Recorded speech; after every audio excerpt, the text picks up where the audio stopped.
talk about you. I've forgotten how to use words. That's not helpful, is it? Gosh. Okay.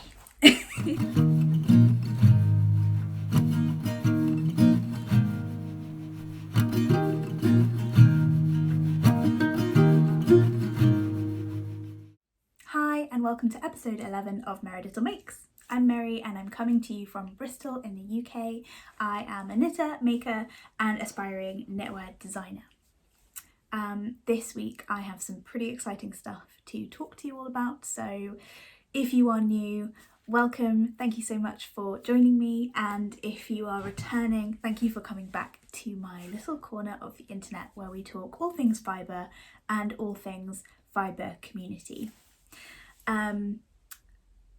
Yeah, I've got some really exciting stuff to go through. So my podcast, if you don't know, follow a pretty standard format. I'm going to talk about some finished objects, I'm going to talk about my works in progress, and then at the end I will talk about a current theme or topic that is on my mind about predominantly the knitting community, sometimes in the wider crafting community as well.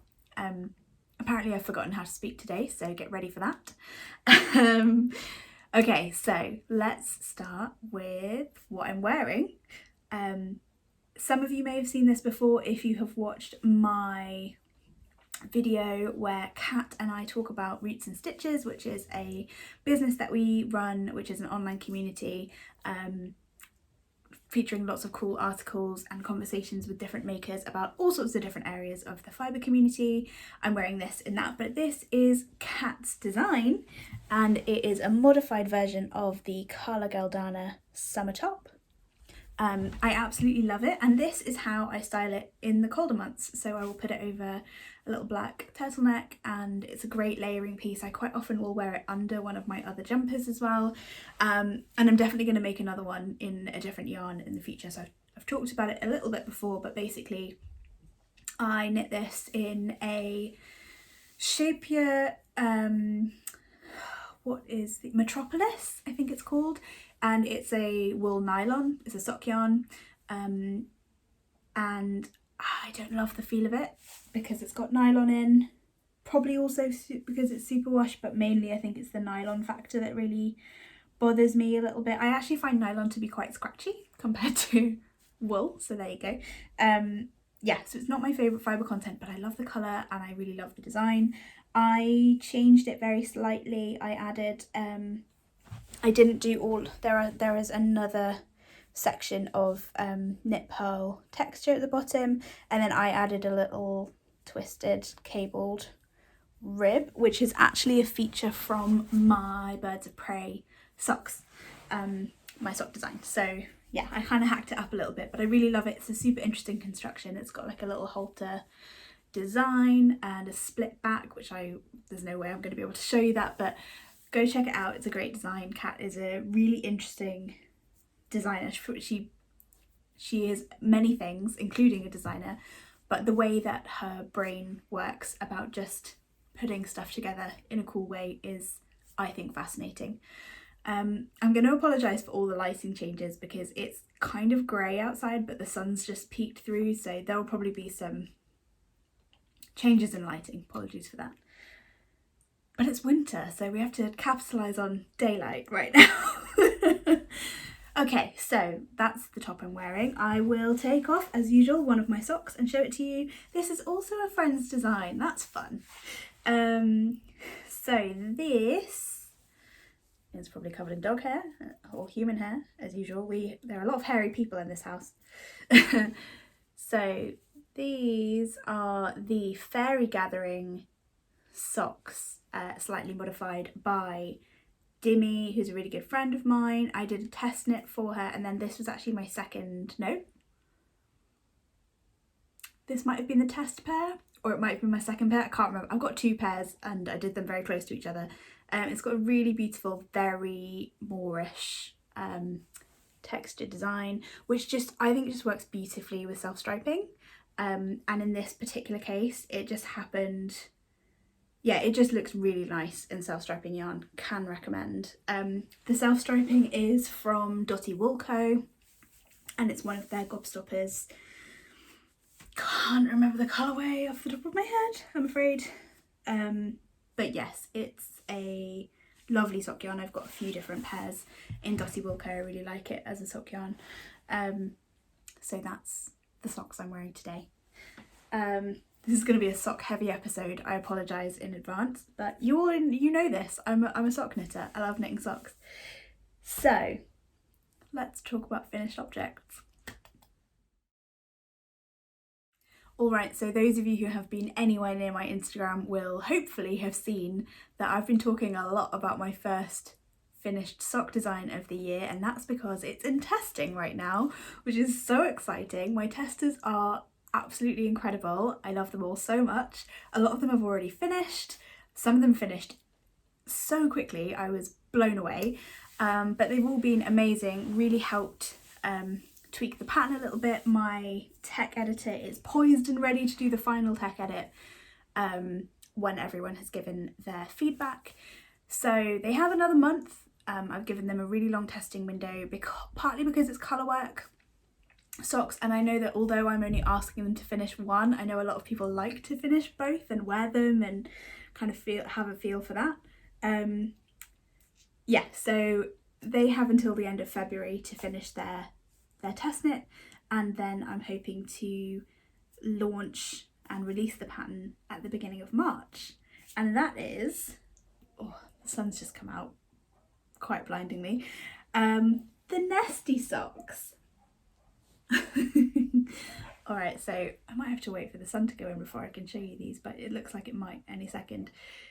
Look at that fuzz though. The sun's showing the fuzz quite nicely. Okay, so these are my Nestie socks. I got given a brilliant name recommendation from my friend Amy, who said they feel like a nest to me with all these different twigs going in different directions, and I was like, perfection. So that's what they're called. They are the Nestie Socks. And a little bit about the construction. They are toe up, which is my preferred method of knitting socks. And I talked about this a little bit last time, but just to explain, as it turns out with socks, I keep wanting to kind of challenge myself to do something practically or structurally different with my socks, and in this case I've actually been messing around with trying to find a solution to this for quite a long time, because I love colourwork socks, but it really bothers me that you knit this beautiful sturdy double-stranded, double thickness fabric, and then you get to the heel and it's single strand. Almost all patterns they just put a single strand heel in, and I always feel like you're missing a trick, because the toes and the heels for most of us are the place where you wear through your socks the quickest, so it feels like you should have that double strand, especially on the heels. And then spoiler, I've got something to show you for the toes in a minute as well. So yeah, that was my idea with these. And in this case I've actually added a strand of mohair to the toes and the cuffs for a bit of extra strength and stability, because the silk in the mohair is really helpful for keeping keeping them a bit more sturdy as well. So they are toe up, and then they have a fleagle heel. So how that works is you increase, basically you get to exactly halfway that you want the length of your, if you ignore the toe, halfway between here and the back of the heel, and then you start increasing. So you can see that we've got increased stitches here, and then I've got video content of how to do that in colourwork, as well as how to construct the heel. And then you work back and forth. So there is a little bit of colourwork flat, so a little bit of purling, but not loads, just this section here, and everything else is in the round. Yeah, so that's what the back of the heel looks like. Also stranded colourwork. And because I know everyone's gonna ask, this is what the floats look like. I don't know why everyone's so obsessed with floats, but I will say that the floats on these look pretty nice. So there you go, that's the floats, which look pretty cool. On the bottom is just all the way along is an alternating 1 by 1 colourwork, and you just alternate each row, and then that's the heel there.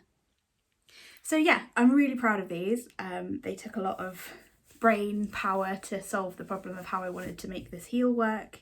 I tried heel fab and gusset, I tried shorter heels, and this was just the one that made the most sense to me and I felt like disrupted the pattern the least. And the really cool part about these and the other socks I'll show you in a minute is that because it's predominant, I mean there is obviously, I've got this very simple and easy to memorize colourwork running up the front. If you had another instep chart that you wanted to use, it would be really easy to swap this heel and sole into basically most other colourwork designs, which I'm really happy about. So two-stranded colourwork, the Nestie Socks. Now this was the first sample I made, and I'll talk about the yarn really quickly. So the toes and the cuffs are 100% Corriedale from Nervous Fibre in Buttered, which I don't have handy, but it's a really beautiful kind of deep golden colour. And then I've also used a pale yellow mohair from Attic Spin Dye, who I said in my last podcast wasn't trading anymore, and they are now, so I think they just had a break. So I'll link them in my show notes, but Attic Spin Dye is the yellow mohair. You can't get the yellow anymore, but they do have a lot of really beautiful hand-dyed yarns. And then the two main colours here are Tiny Teal Handcrafted, or Handcrafts, I always get that wrong, but Tiny Teal Handcraft something, in 100% BFL, which is one of my favourite fibres to work with, and in an undyed colour and a kind of dark tonal grey, which are the remainders from my stripy sweater that I made that I have now frogged. So that was sample number 1. And then my testers started and they were talking about, I wonder how it would look if we inverted the colours and we had the lighter colour as the main colour and the darker colour as the contrast. And then I got that in my head and then I couldn't stop thinking about it, and then I had to test it out for myself. So then I made another pair. I haven't worn any of these yet because I wanted to show them to you on the podcast and also to take some better photos of them. I will say I don't really tend to block socks, but I have blocked this pair and I will block this pair, but I haven't yet. Because I feel like with colourwork it does actually make a bit of a difference, whereas all other socks, and sometimes even colourwork socks, they get blocked on your foot because they're negative ease, they're stretching over your foot. I feel like you don't need to block them in the same way that you do with garments that maybe have positive ease.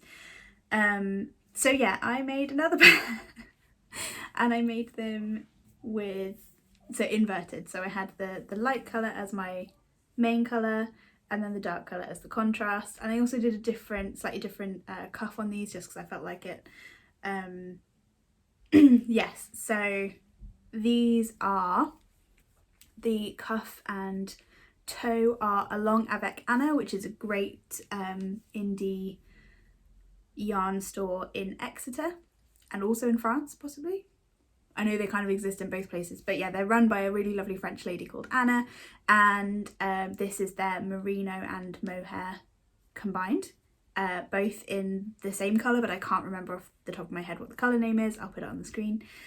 And then the main colours are, the white is Mondine from Retrosario Rosa Pomar, and the browny grey is more of my beloved Whistle Bear Cheviot Marsh, which isn't technically a sock yarn, but I really love it, and I think in this nice colourwork, sturdy colourwork format with the Mondine, I think it's going to work really well. So I will let you know how these wear up as far as the yarns. And in this case, just in case you're interested, I've currently written the pattern with a surprisingly stretchy bind off, but I don't love the look of it, so I'm actually probably going to change it to a sewn bind off recommendation in the pattern because I think it hugs the foot a little bit better. And I also did a longer amount of ribbing on this one, which again, it's all personal preference really. The main part of the pattern is kind of this piece, so you can do whatever bind off, whatever cuff you like and you personally enjoy. I have really skinny ankles, so I tend to find I like longer ribbing a little bit better, and sometimes I'll even decrease before the ribbing so that it's extra tight. So yeah, that is the Nestie Socks. I'm very, very happy with them. My testers seem to be really enjoying them as well, so loving all of this. I love it. I love everyone, and you're all great. Thank you very much for being such good testers. Okay, I'm gonna do my next finished object, which is a bit of a sneak peek. That was preview and sneak peek together. A sneak peek. So this is going to be my next sock design. The call for testers will probably happen in March, I think, because I don't think I can run 2 sets of testers at the same time, just from an admin perspective. So yeah, I think I'm going to put the call out in March for these. So if you're interested, keep an eye. The call will happen on my Instagram. So if you don't follow me over there, it's also Meredith Makes. Definitely go follow me there, because this is my next sock pattern, and I managed to make a toe up colourwork toe. The whole thing is colourwork. I'm so happy. Okay, so these also have special significance for another reason. These are the body socks. So for those of you who don't know, I am actually half Sri Lankan. My mum is from Sri Lanka. So I am mixed race, but white presenting, obviously. So yeah, I have a particular relationship, let's say, with my Sri Lankan heritage, and it's, as an adult, something I've been trying to build my own relationship that isn't informed by anybody else. And so I've been wanting to try and incorporate that into my knitting for a while, just not really sure how I wanted to go about it. And then I thought about things that have always kind of symbolised Sri Lanka to me, and the bodhi leaf is a big one. So the bodhi leaf is from the bodhi tree, which is a type of fig, and it's quite a big part of Buddhist symbolism. But for me, my mum always had what, as a child, I called them skeleton leaves, which were like skeletal. I don't even know how you say that, but versions of these that have been completely dried out, and then they're basically just the skeletons of them. And bodhi leaves have quite a specific shape, so they're quite chunky down the bottom and round, and then they come up to a point like this. So I designed a colourwork chart for them, and then I thought, I bet these would look beautiful on a sock. And spoiler, they do. So yeah, I have also built a colourwork toe. So all the things that I wanted the sturdiness of colourwork in the heel and the toe. So this is the same construction for the heel as in my Nestie socks, but I've actually done the increases differently. So the gusset increases for both the toe and the gusset here are done differently from how they're done in the Nestie socks. They both work perfectly well, but I was experimenting with different ways of doing it, and so yeah, this is a slightly different technique, but the same concept for the construction. And then they have one little leafy on the back, and then 4 leaves down the front. You could make them even longer if you wanted to, or you could make them shorties and not have the top set of leaves, like totally up to you. And then you switch down a needle size to do the ribbing. And again, inevitably when I make a second pair of these, I will probably do a longer ribbing. Also, these two are not the same because I was designing them as I went, basically. So this one's a little bit bigger, the ribbing's a little bit longer, and the leaf on the back sits further down from the cuff. Yeah, which is not especially important to anyone. When you put them on, they are very close to each other, but you can probably see this one's very slightly shorter, yeah. And it's got different ribbing, but yeah, when they're on, you can't tell. So these will be coming out very soon. These are knit up. This sample is knit up, although I will be doing another sample. This pair is made from. The green is woolly knit British wool, 100% wool cone, in I think forest green or maybe British green. I will put it on the screen though. And then the other colour is again Cheviot Marsh in Heartland from Whistlebear, which I'm a bit obsessed with at the minute, if you couldn't tell already. So it's the leftovers from my Journey shawl that I'm just using in everything because I love it. So yeah, those are the Boothie socks, and they will be coming out probably in April time, towards the end of April I think. So yes, if you like them, keep an eye for the tester announcement, which will be happening on my Instagram. All right, final finished object is my bust socks, which I showed on the last episode, which were a pair of plain yellow socks that I was knitting in the leftovers from my stripy self-drafted sweater. Now, I'm not really sure what happened, but they are no longer socks, because I got halfway through and decided that I actually wanted to make them into mittens. So now they became my bust mittens, and now they're finished. So I'll pop them on so that you can see. They're really straightforward. They are made from 100% BFL, so these are the same fibre as these, but in yellow. Yeah, really straightforward. I cast on at the cuff, did 2x2 ribbing, knit straight for a little bit, then I increased, do you see that? There we go. Did some increases for a gusset for the thumb. Put a few stitches on hold for the thumbs, and then knit straight, and then knit if I unfold them, and then I knit straight, and then I did some ribbing on the end. So I intentionally made them quite a lot longer than my other fingerless mitts that I have, so that I can do this if it gets really cold and I've just got my kind of fingertips out.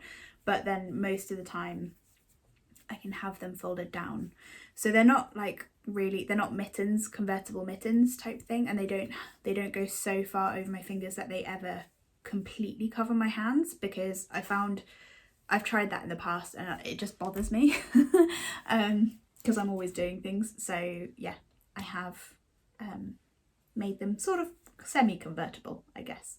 So yeah, that's what became of my bust socks. They became bust mitts, and they're finished. Really, not a really simple, straightforward, nothing to write home about pattern, but there you go, little self-drafted pattern there. So yeah, that's my final finished object. All right, let's talk about whips. I didn't talk about what I was drinking, but I'm drinking some coffee.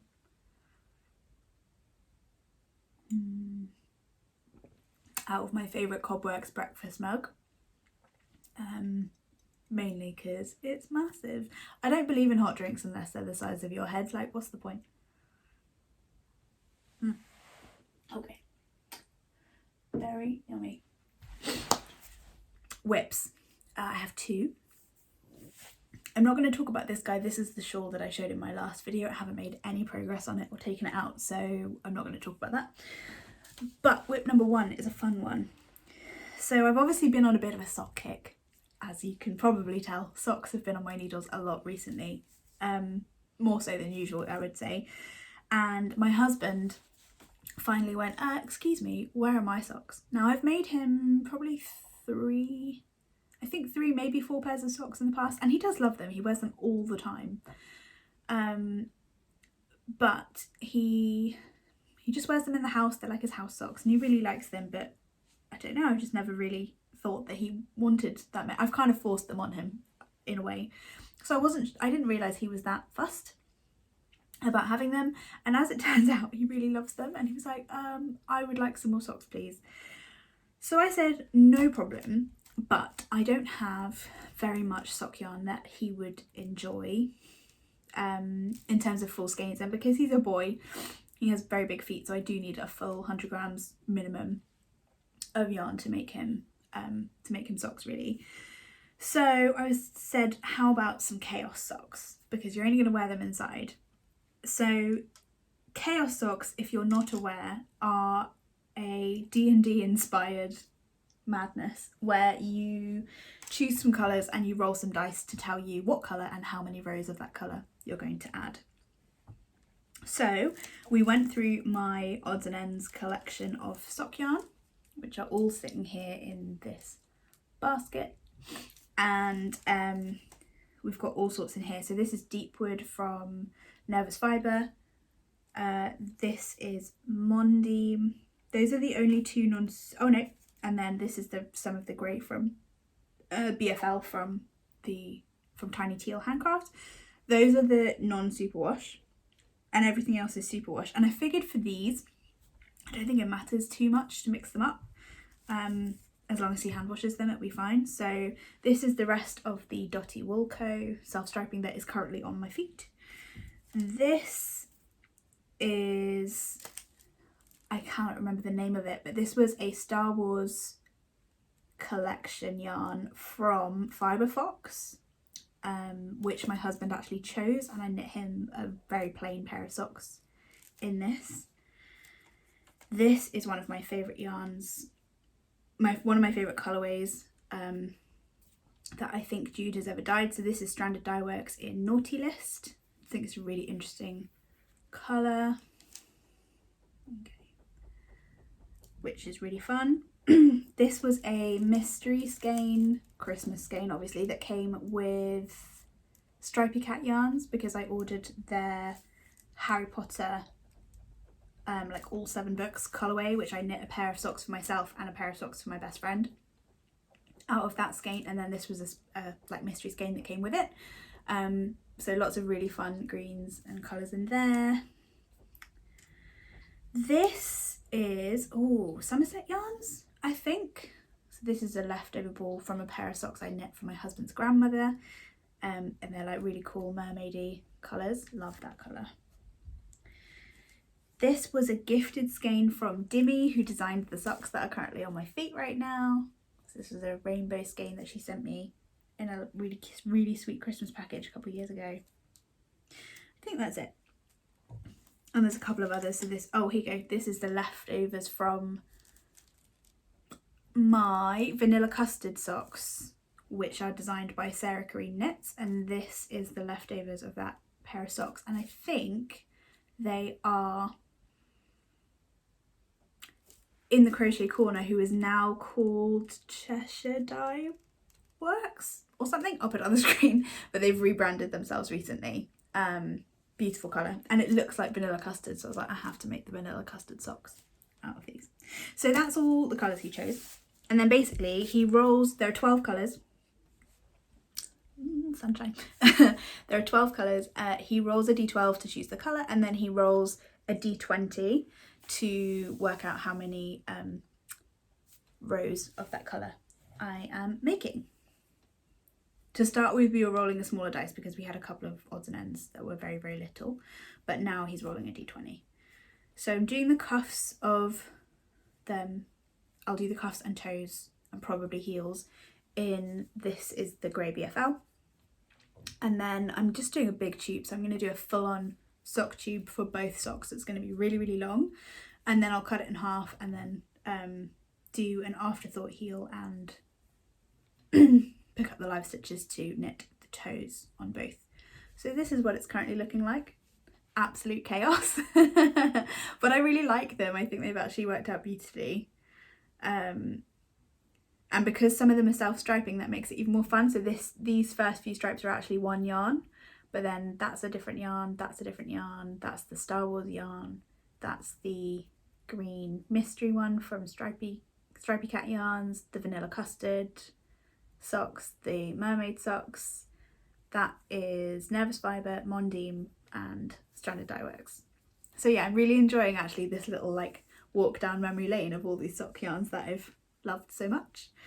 And gauge wise, they're actually pretty good. The Mondeem is a little bit thicker than everyone else, so that one I'm interested to see how that wears with the rest of the yarns together. But yeah, really happy with those. So my husband's chaos socks.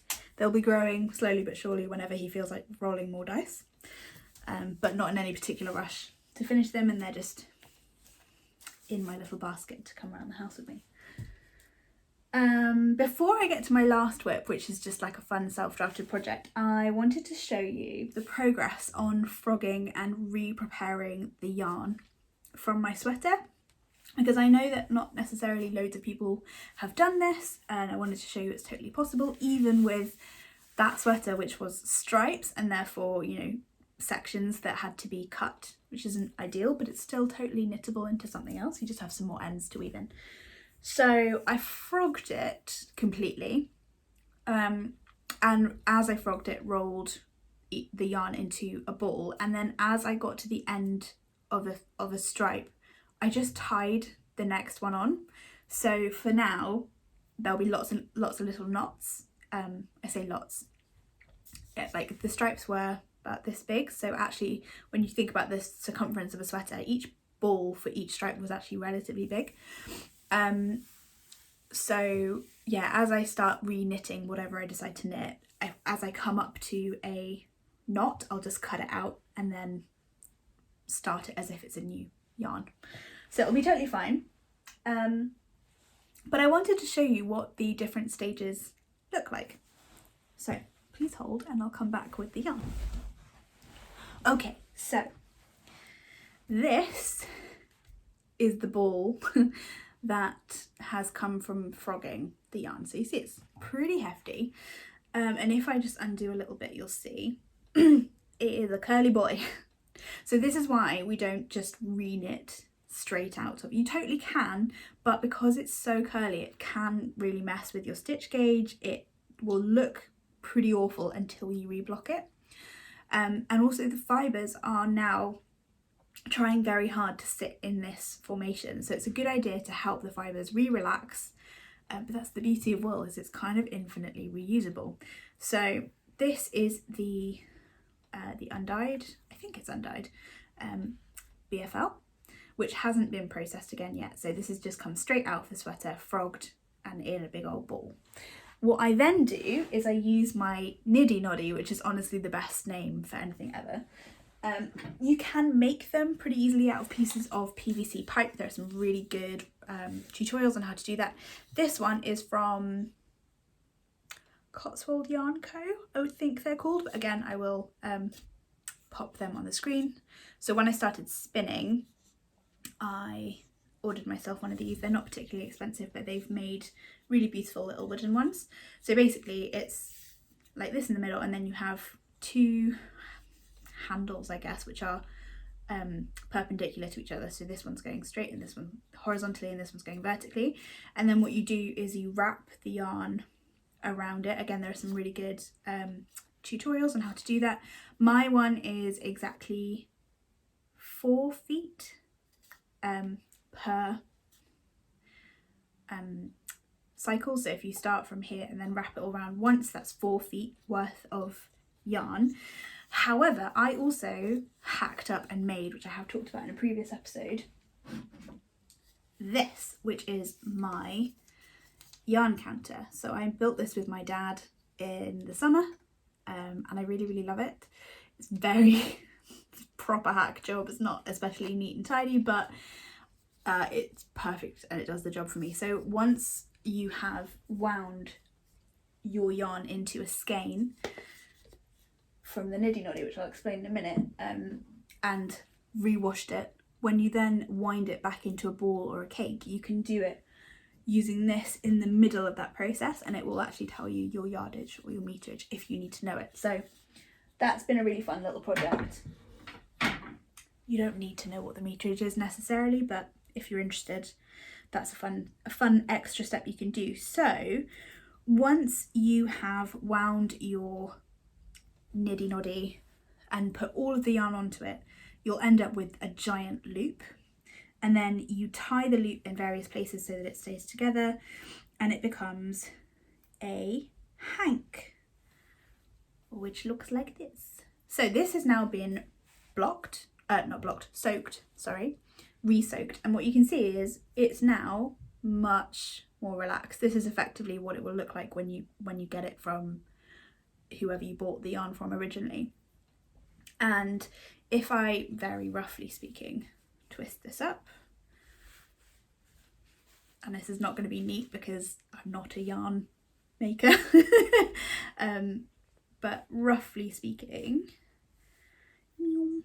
it's also a bit more fluffy than it was originally, and I think that's just because of the re-soaking process. Also, if you've ever tried to make a skein by hand, you can totally understand why people have like machines that help them do it, because it's quite hard work. But effectively speaking, it's going to be a little chunk.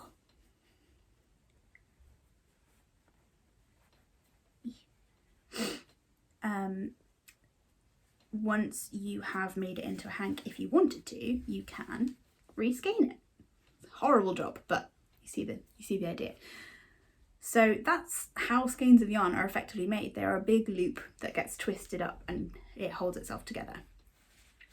So this big loop of yarn is going to get rewound into a cake, which I can then knit from. And you'll see it's got lots of little bits sticking out. That's all the different knots from the smaller lengths. Now, if you made a single colour sweater, you will not have loads of knots like I do, but I made a striped sweater and therefore I have lots of ends, but it's fine. I don't mind. I've never been that fussed about ends, so I love it so much. It's so squishy and lovely, and I'm really glad that I've gone through this process, because I know I'm going to make something I'll actually enjoy, and I'll get a lot more wear out of. So yeah, just wanted to show you where I'm at with that process, in case it's interesting to you. All right, my final whip. This is fully self-drafted and kind of a bit of an experiment. As I've mentioned before, I have a big stash of Nudisten and I'm trying to use it up, but also I did buy some of it with quite specific intentions, and this is one of the colours I actually bought with a very specific intention to fill a gap in my wardrobe. So I bought this colour, and I can't remember what it's called, but I think it might be Midgard or Middle Earth or something along those lines in Swedish. I can't remember what month it's from or anything like that, I'm afraid. But I am self-drafting a ribbed cardigan, and I'm working back and forth, which I basically never do, but because it's ribbing, it's the same both ways, so it doesn't really bother me too much. And it currently looks like this. Oh, it looks really nice. It looks really nice on camera. So this is where we're at so far. So it's a raglan construction.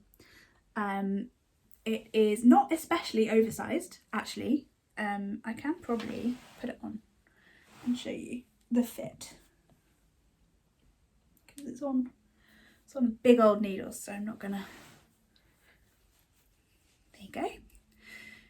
So it doesn't have any button band or neckband on it yet, so it will be a little higher up around the neck, which I'm quite happy about, and it obviously doesn't have sleeves yet, but it is currently, yeah, there you go.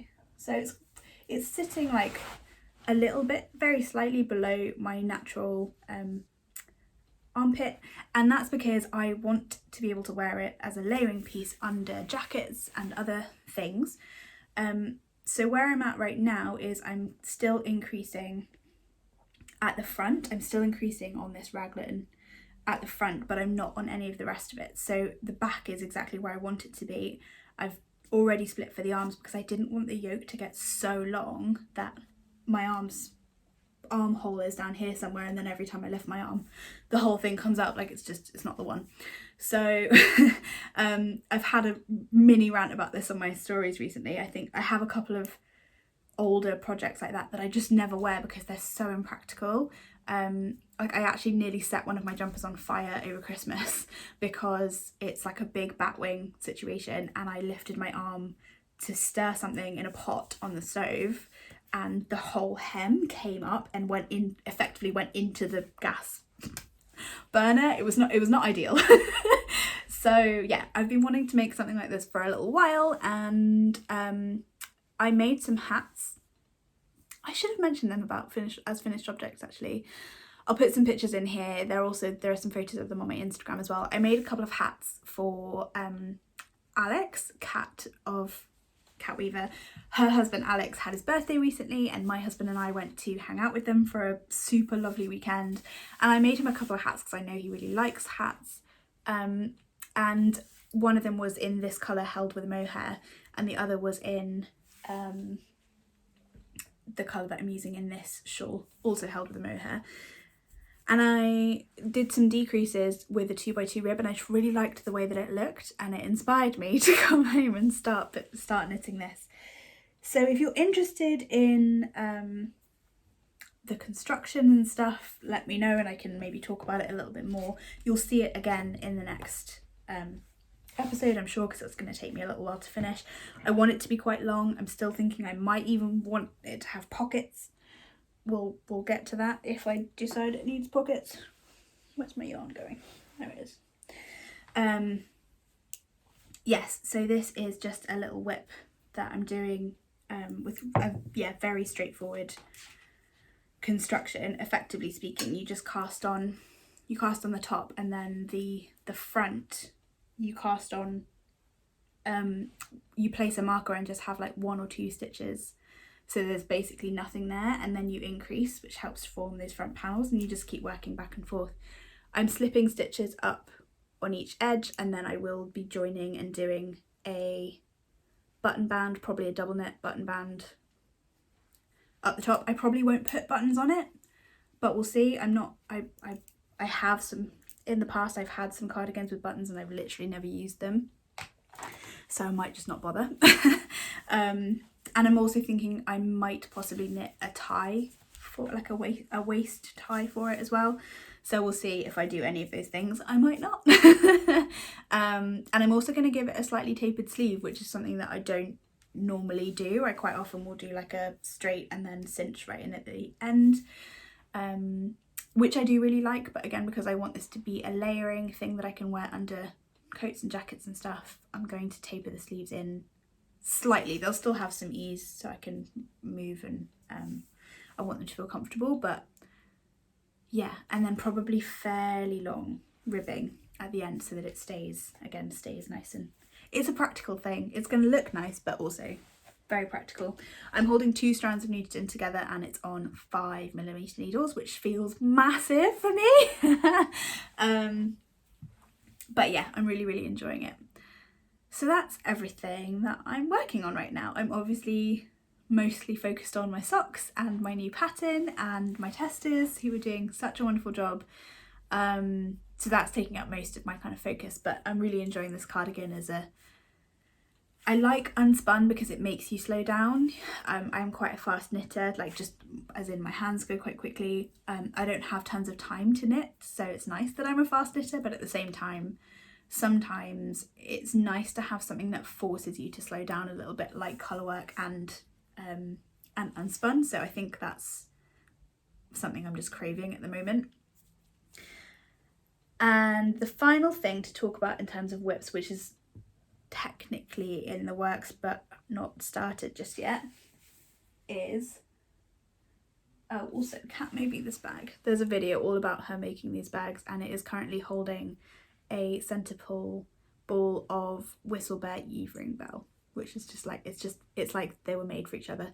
And it's especially special because this yarn was also bought for me by Kat for my hen party before I got married. So love that. Love you, Kat. So my sweater design, which I've been talking about for ages. I finally found the yarn combination, you guys. Oh. So this I've talked about before. This is from Sarah of Sarah Green Knits. She gave it to me as a present when we met in person for the first time in Italy for our friend's wedding. And then I've been wanting to try knitting Nikabi, Kelsey from Knitting Nikabi's yarn, for ages. And she has a colourway called Green Gables, which I am obsessed with. And the beautiful thing about natural dyes is they're not always the same. So these are very slightly different from each other. This is a little bit more yellow. It's actually showing up relatively true on camera, which is nice. So they are slightly different colours, which is completely fine by me. And I just really love these colours together. This is merino silk. These two are merino silk. This is BFL, I think. Can't remember off the top of my head. But yeah. Yes. So these are going to become a sweater.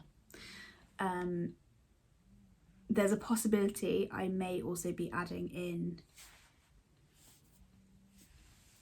either some of this, but more likely some of this. Yeah. So I'm very excited about that. The design process, oh, I dropped one. Terrible. The design process is very much underway. I've been stressing a lot about grading and sizing and doing a good enough job. But I also got to a point where I just need to start, otherwise I will never start and that'll be bad. So that's where that's at, and I'm very excited about it. And it leads me nicely onto the chatter segment. So if you are not here for chatter, thank you very much for joining me, and I'll see you next time. If you are here for chatter, let's get comfy, knit, and have a chat about designing and inclusivity. It's gonna be a big one.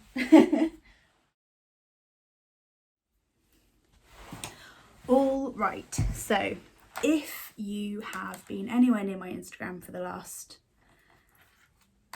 well, I've been talking about it a lot in the last few weeks, but I've been talking about it for a while, in general terms. There has been a lot of really positive conversation happening in the design community about size and shape inclusivity. And it's a very nuanced conversation. So the first thing that I think is really important is to remember that nobody is all good or all bad. Nobody is necessarily intentionally harming others. So when we start talking to people, it's beneficial to try and come at that conversation assuming that they haven't considered it.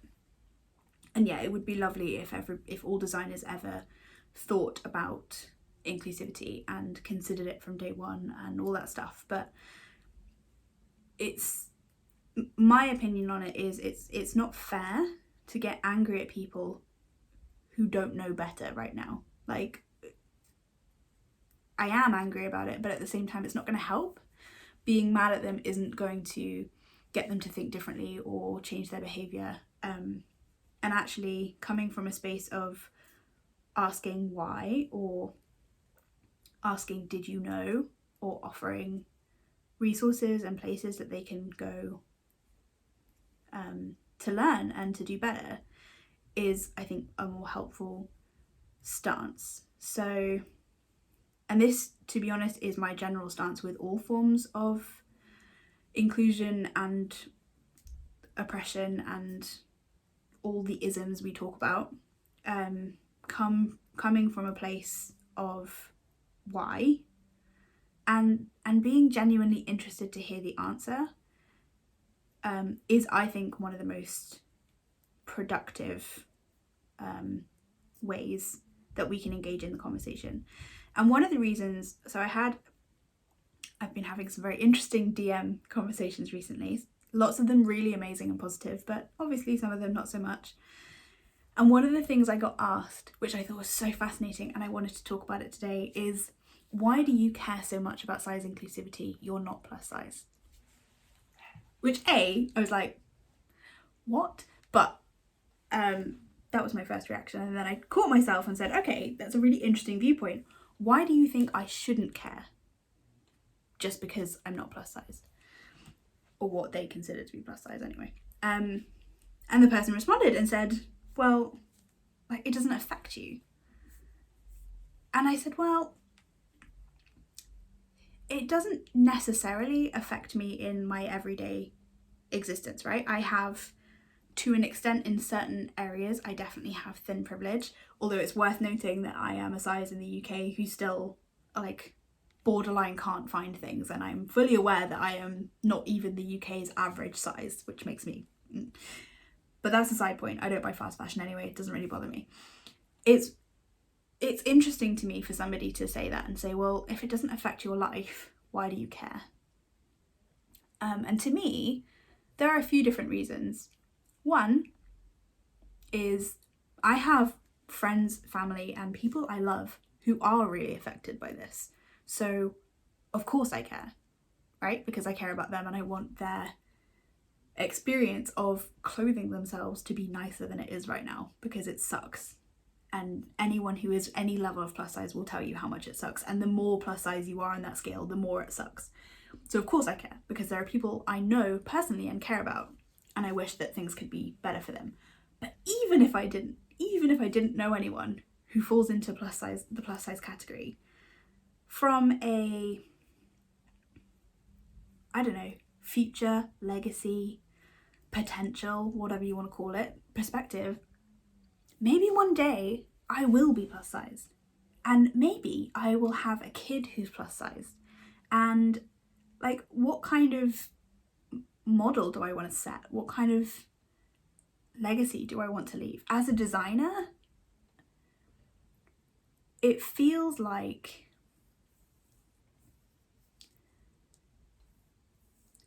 when you talk about privilege and you talk about people being able to make a living off stuff and being able to make money off stuff, right? Thin white people are incredible at being able to just think of something and make money.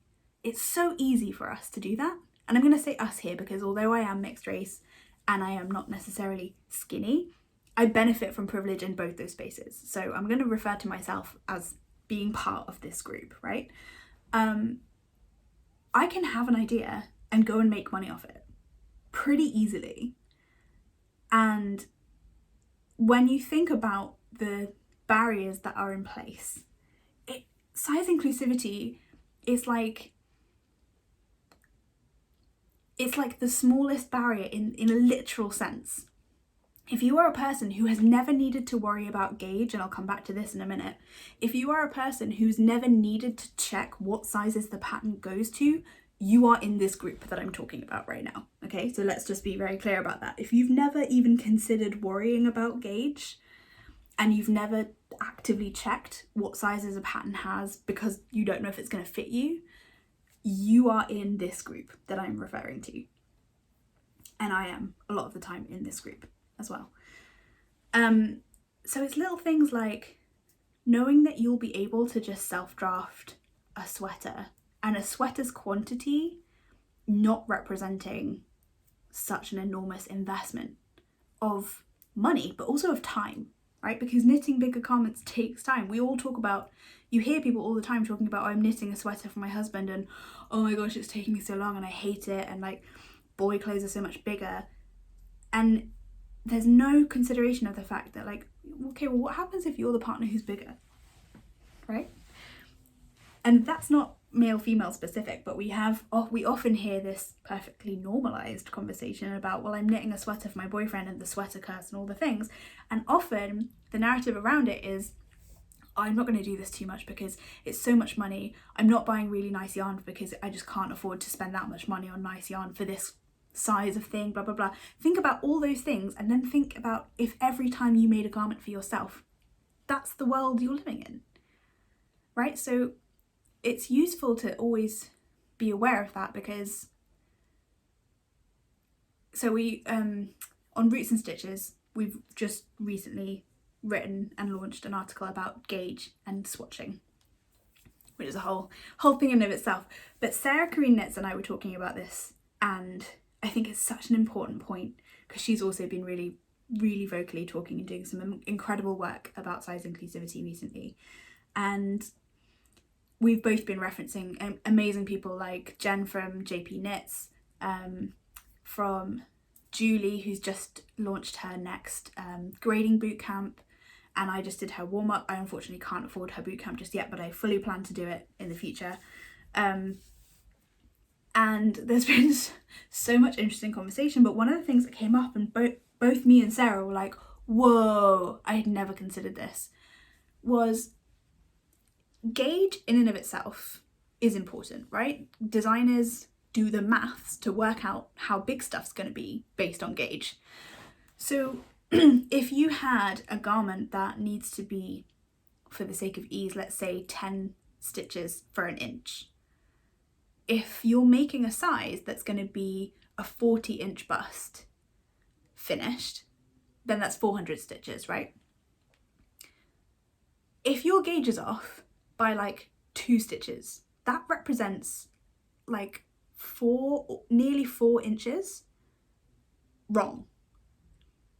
Now 4 inches when you're my size maybe is okay, right? 4 inches too small or too big probably isn't going to affect the fit that much, although 4 inches is still pretty big. That's still 10 centimeters worth of space, but still probably not going to represent too much. But what happens when that stitch count gets bigger, right? If you're 2 stitches off in gauge and you have to knit 600 stitches, then that gap, that error, if you're off in your stitch count, gets even bigger. And then it does become an issue, because the bigger the stitch count, the bigger the size difference if your gauge is off. So if you are a smaller person who's never needed to think about gauge, that's probably because even if it's a bit wrong, it's not going to affect you very much. But if you're a bigger person who gets gauge wrong and didn't swatch, then the potential impact is massive. And it probably only takes doing that once to then be like, nope, I have to check gauge. I have to get gauge, because if I don't, then the amount of time and stitches and effort and money for it to maybe be wrong is not acceptable to me anymore. Like, I can't do that. I can't risk it. So I have to check gauge. So we got into a conversation of like, bigger people are more aware of this and they do check gauge, because the potential consequences of not are way bigger when you're talking about bigger numbers of stitches. And it was like, neither of us had ever thought about this, and I'm probably not articulating it super well, but it was just so interesting to go, whoa, not needing to think about gauge is actually a thin person problem. That's the TLDR of everything I just said, but it was just like, what? So coming back to why do I care and why am I doing this work, is 1, there are people who I love and I want to make their lives easier. 2, I don't think it should be just their job to do the work, right? When we have the same conversation when we're talking about anti-racism, we have the same conversation when we're talking about sexism, all the isms, it is always the people who are struggling with the problem who are shouting until they're blue in the face. But ultimately, nothing's going to change if only they are the ones doing the work, right? Because the people in power, the people who are making the money, the people who are influencing everybody don't care. And they're actually the ones with the biggest voice. They're the ones with the biggest share of the power, etc., right? So as a person who theoretically has more of a share of that influence, of course, in real numbers terms, right now, maybe I don't, but it's not the point. I think that it is partly my job. In fact, I think it's more my job to put that emotional labour and time and energy into educating people and making them feel more comfortable with calling out a designer and saying, hey, I love your designs, but I'd love for them to be more size inclusive. Are you planning on doing anything about that? And learning how to have those conversations in a way that they might actually get a response and they might be able to open up a useful conversation with somebody. So if this is something you are remotely interested in and you're not already following my Instagram, I have a highlight called Call Them In. And I have another one, I think, called Size Inclusivity or something similar. But the Call Them In one, I screenshot conversations, anonymized conversations that I'm having with designers who quite often have big followings and are just terribly not size inclusive. So often like going up to a max of say 40-inch busts, which is, anyway, as a side point. So I screenshot those conversations so that you can see how I phrase stuff, what the quite common responses are. So, you know, we'll often get designers who have like 80,000 followers going, oh, I don't have the experience or the money to be able to grade stuff that big, or I've never been able to find graders, testers for my bigger sizes.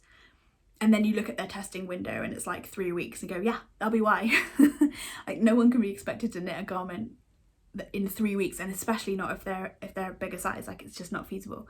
That's why you're not finding bigger sizes. So yeah, if you're interested and you would like to help, go have a look there, and it might have some templates and useful stuff for you. If you want to find designers who are size inclusive, then JP Knits is an incredible place to start, and has really good chat around size inclusivity as a designer. And if you are someone who wants to be a designer and you're saying in your head, oh my god, yeah, but like, this is just so much work, I just want to release my pattern and make some money from it, and I want it to be in the world, and I just can't really be bothered to go through the time and effort of grading it to bigger sizes and getting the testing and all that stuff, then have a word with yourself, right? Because what you are fundamentally saying is, I don't really care about fat people being able to wear this. And what you're then saying is, I don't want fat people to wear this.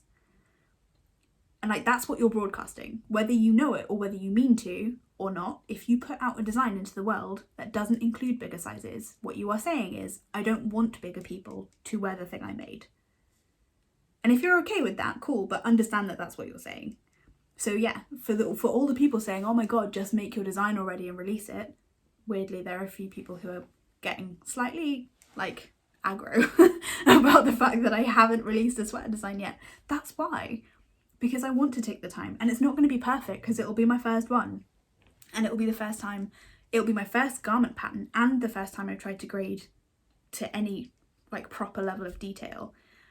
So yeah, it's probably not going to be perfect, but I'm going to do my absolute best, which means we're probably still 12 months away from it coming out, because there will be a really decently long testing window, and there will be a tech editor at all points of the process, etc. So like, I need to have the time and financial means to put the energy into it that I want to, and there's still no guarantee that it's going to be successful or make any money, but luckily that's not why I'm designing things.